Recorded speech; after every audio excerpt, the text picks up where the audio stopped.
But this is definitely like so different from any K-pop tune I've ever heard.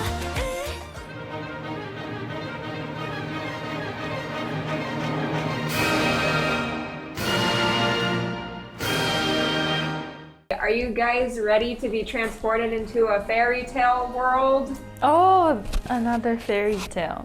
Yeah! You are now reacting to the singer and actress Kim SEJEONG and her song Voyage, which is the very first song and pre-release off of her first full-length album called Door. She sings of the importance of persistence, endeavoring to keep rowing even as the waves crash into her, encourages listeners to not give up even if they aren't making progress. Never back down, never what?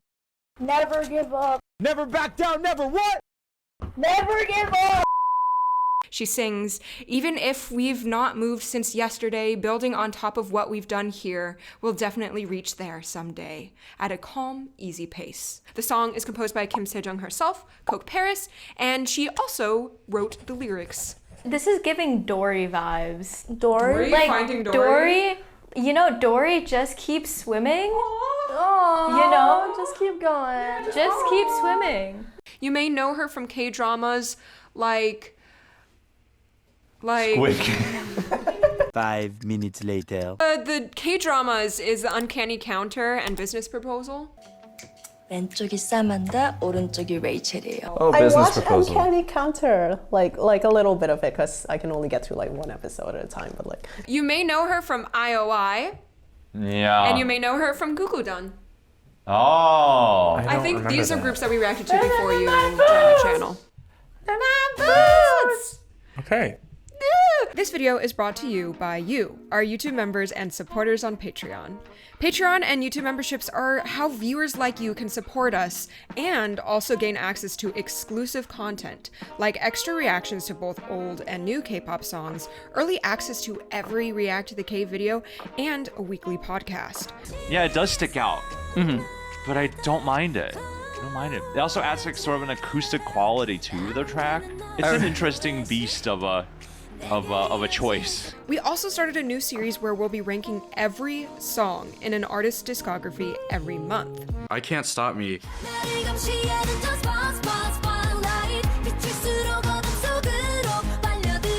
Certified banger. I'm never skipping this one. This one kind of feels like a disco bop for me. Yeah. You know what I mean? Yeah. I wish it was a little bit faster. Oh. Gonna go. Hard tier.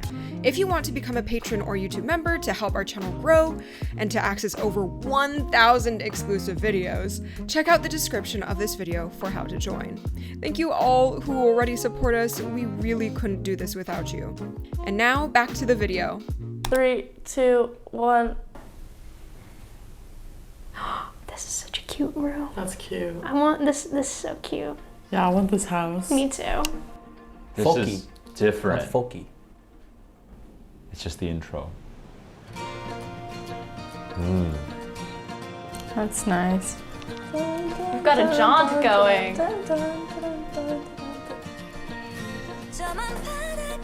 Whoa. So silky. High range from the very beginning. This is a vibe I have not heard from K-pop yet, ever. It's panning like crazy. The shade of blue. Moana?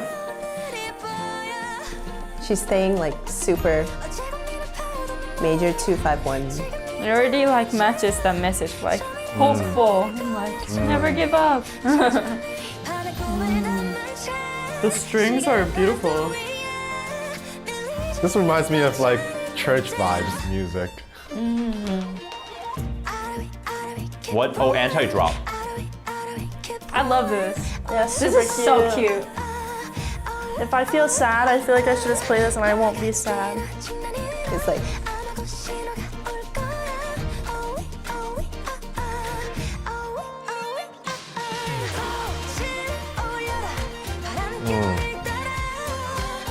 I also have a cool line in the background. Oh yeah, I just Yeah, fiddly thing. They've got that like folksy Literally, it's folksy, yeah. The little fiddle. Midsummer.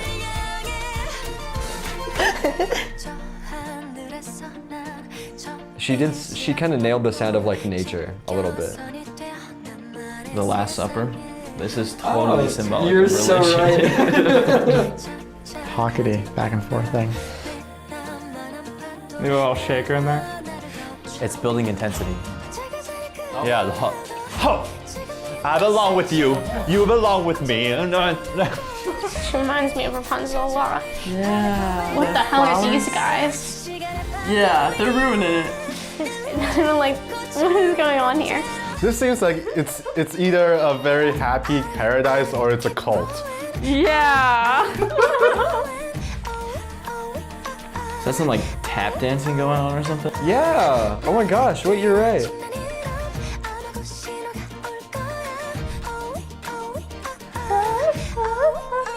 I love that. Even though drum sound is very folksy, resonant.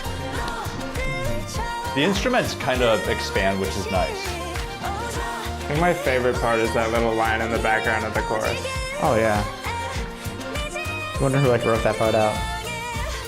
Did you have a little bit of accordion in that last section too? Maybe. Oh, nice bridge. Whoa. That violin's great. Such a vibe.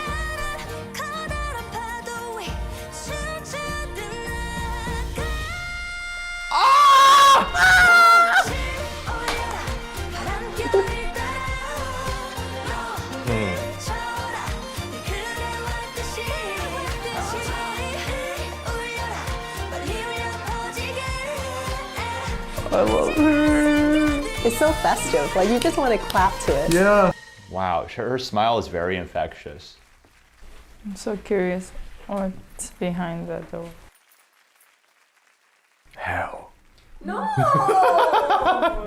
Oh, she's so pretty. Oh. Oh, that looks like a porta potty. I'm sorry. Wow, my brain's going. I was thinking door to Narnia. Oh, you're so right. That's definitely it. More like it's the door to Eden because we get weird biblical imagery. She's smiling. She's happy. Ooh, congrats. So good. It's so weird these days to hear a song that's purpose is happiness. Like, I feel like a lot of times the purpose of songs are like, you know, we're doing something badass, we break the rules, we're cool.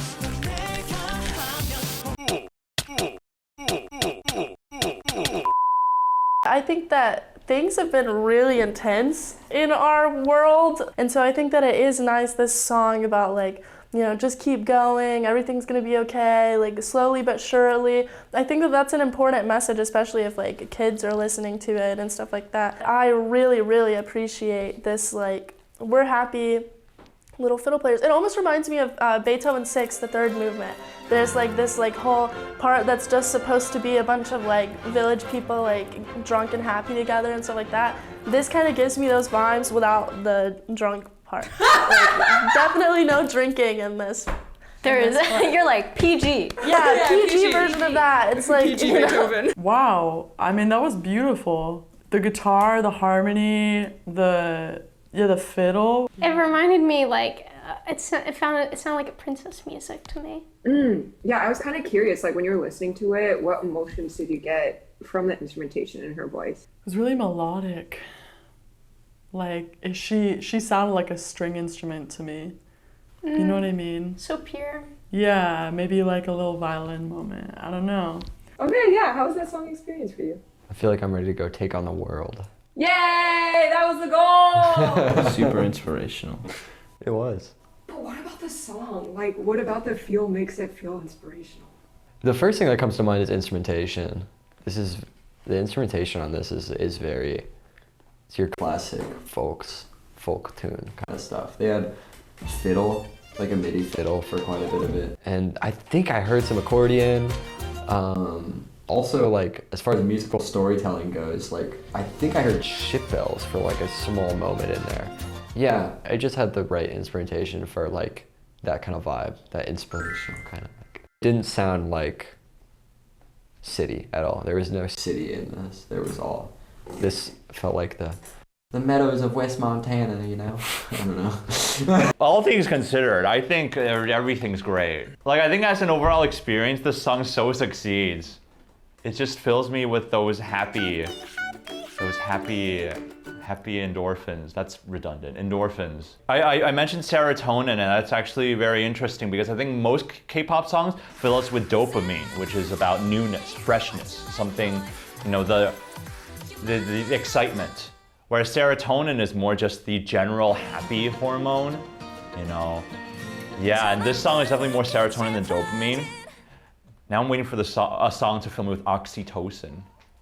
That's the love and cuddle hormone. I don't know how a song could possibly feel like a cuddle, but that's the next step. But no, this song is great. It's so good. Very good. I was really focused on the chorus because that was when like she pulled out all the stops. Again, with the theme of adventure too. Well, it's like 4, 5, 6. Oh, that's what it was. The chorus doesn't have like a straight like beat drop, you know? It's just like, she kind of like builds from the bottom. Yeah. Subito piano. Subito piano. Bum, bum, bum, bum, bum. Poco a poco Keep crescendo. moving. Bum, Yeah. bum. So it's like, we have this starting point. Let's go. I think it's in line with the concept where, you know, it's not like, oh, that's the moment, but it's like we're working on it. We gotta have patience and persistence, and we'll overcome this thing. And it's gonna be great. And it was great. Did you have a favorite section of the song? The chorus, probably. I think. It's just a little like, I don't know if like a favorite section.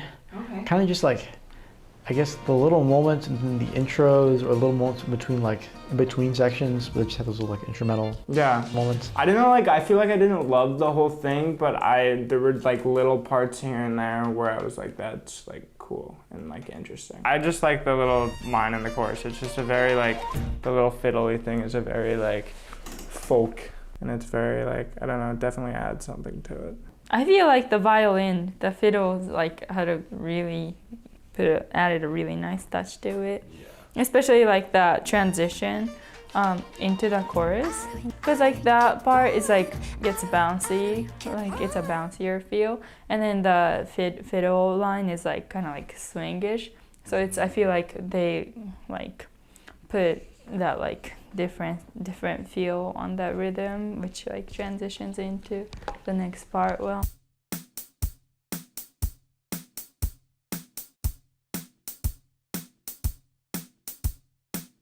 The violin part is definitely my favorite. Like without the violin, it will pretty sound like just and just like kind of corny a little bit. But adding that violin just like makes it so different. Also like that fiddle style. Yeah, the style. The style is so iconic. They picked a really good violin. Yeah, he must be like very deep into the Irish like playing style. I also, a friend heard a similar violin sample in a Pink Panthers song, so it might be a sample of a violin player. So it must be some sort of like, maybe like Irish jig fiddle sample.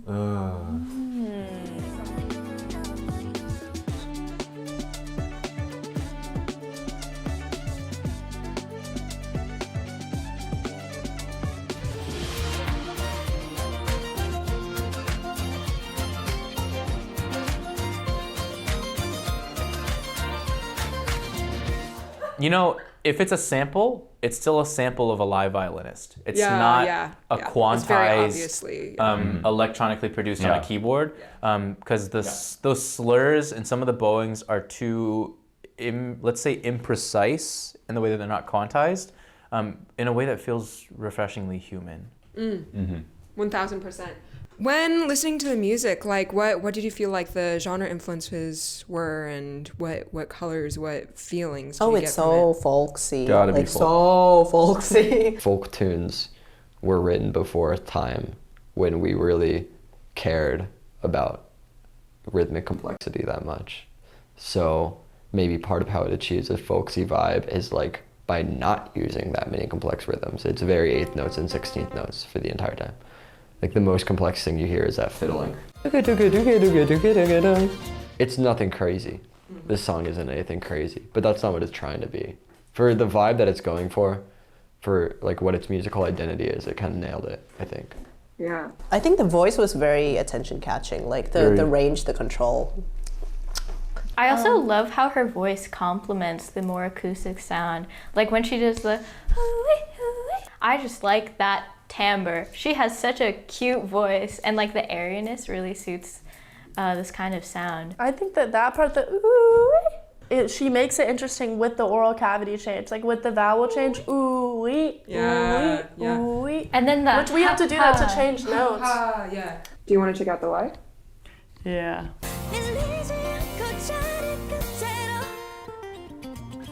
Ooh. Yeah. I like it better live so much. That was a crazy riff. Yeah.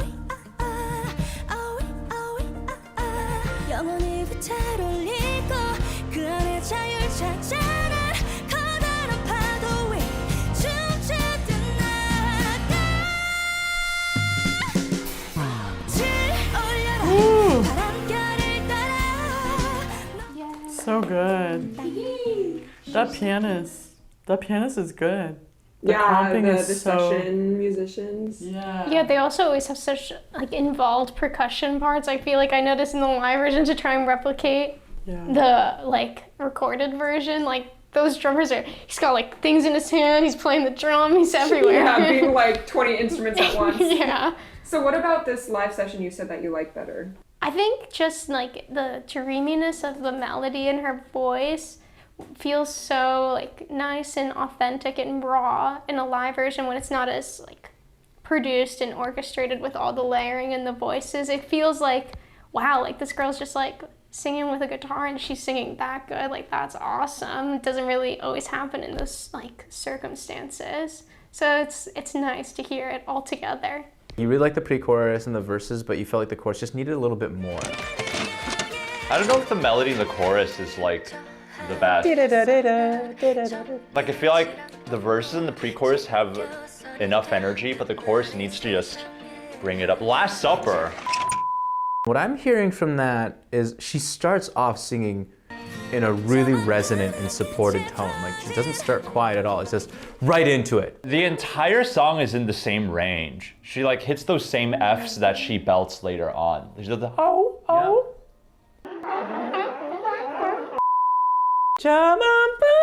Yeah, she starts right in her chest voice, F, B flat, So like it's already really, really strong and forte, strong supported singing. There's not a lot much room to grow from there if you're gonna start there, especially because she doesn't peel back a whole lot. So I don't, like dynamically, there's not a lot of like dynamic movement in terms of volume with her singing voice. I saw that as this is like a high energy aesthetic and a celebration throughout the entire thing. And we want to keep that energy up the entire time. I did hear an increase in excitement into the chorus, and that was through the percussion. You hear this really fast moving violin, or these fast 16th notes in the violin. It's in duple meter. You feel 1 and 2 and 3 and 4, and you da da da da ba da dee da dee da da da da. Usually people think of with like string music and kind of a boxy percussion sound, Irish jigs, which are in triple meter. This song has a very triplet feeling. I don't know why. Well, because it's based more like an Irish reel. Reels are in duple meter and are but are still really fast, and it's meant to be a dance. And while this isn't, you couldn't do an Irish reel to this. There's sections of it where I think it would lend itself really well to a reel. 1, 2, 3, 4.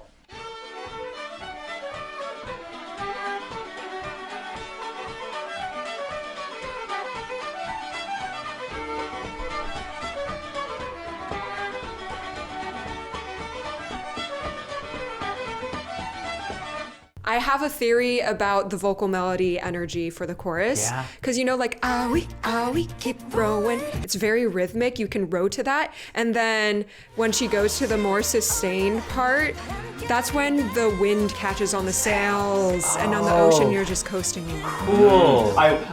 I did mean to pay attention to the lyrics a little more, and I think when I looked at a couple of the words, I think that was also when I forgot about all my qualms. Yeah, the lyrics are very poetic. I just looked up the lyrics and they're actually so beautiful, it's crazy. Towards the edge of the far seas, where the moonlight spreads into morning. Oh, that's so gorgeous! When the white flower dives past the horizon and the darkness blooms into a shade of blue, what the hell? I'll see the uncharted today. I love this. It's poetic, but it's not overdone. Yeah, it's not cheesy. It's just descriptive and beautiful. And she wrote the lyrics? Wow, I love these lyrics. These are very beautiful. Yeah, she's so talented. The way their voices fit together so perfectly, it reminds me of a pipe organ. Dang, she can sing.